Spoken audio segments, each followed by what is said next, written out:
Hello friends, నా పేరు శ్రీకాంత్. నాకు చాలా రోజుల నుంచి కాంచీపురం కామాక్షి అమ్మవారిని దర్శించాలని కోరికగా ఉండేది. అదేనండి మన కంచిపట్టు చీరలు అంటారు కదా, అవి అక్కడే తయారయ్యేది. సరే అని ఎలాగైనా ఈసారి వెళ్ళాలనేసి రైలుకి బయలుదేరానండి. రైల్లో వెళ్తూ ఉండగా ఈ చుట్టూ ఈ గ్రీనరీ పచ్చదనాన్ని చూసి నాకు మనసు చాలా ప్రశాంతంగా అనిపిస్తుంది. ట్రైన్లో ప్రయాణిస్తే చాలా బాగుంటుంది కదా. మొత్తానికి కాంచీపురం అయితే చేరిపోయాము. ఇదిగోండి, ఇది అమ్మవారి గోపురం అండి. ఇది అమ్మవారి ధ్వజస్తంభం.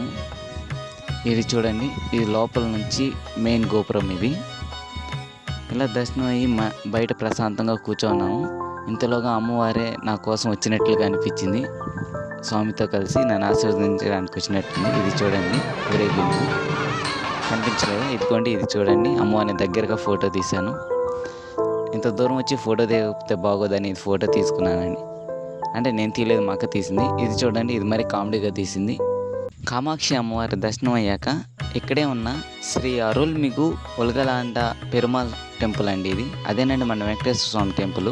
నాకు పేరు సరిగ్గా రాలేదు, తిట్టుకోకండి. ఇది వెంకటేశ్వర స్వామి వారి రాజగోపురం అండి. నైట్ టైం అయితే ఇలాగా, డే టైం అయితే ఇలాగా.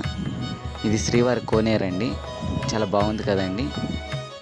ఇక్కడేనండి వెండి బల్లి బంగారు బల్లి అంటారు. అంటే ఇక్కడ తాకితే బల్లి దోషాలు ఉండవు అని అంటారు. దగ్గరలోనే ఏకాంబరేశ్వర స్వామి టెంపుల్ అండి, అక్కడ కూడా చూసాము. అమ్మవారి అష్టాదశ శక్తిపీఠాల్లో కంచి కామాక్షి అమ్మవారి టెంపుల్ కూడా ఒకటండి.